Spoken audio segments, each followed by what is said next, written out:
दुःस्वप्न विनाश का उपाय। सुबह जागने के तुरंत बाद आंखें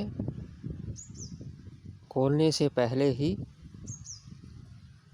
अगर 3 बार गोविंदा गोविंदा गोविंदा वामना वामना वामना श्रीहरि श्रीहरि श्रीहरि का नामस्मरण करेगा तो उनका समस्त दुख नाश होगा। स्मरण के समय श्रीहरि का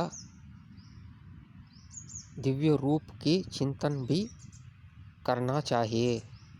ओम तत्सत।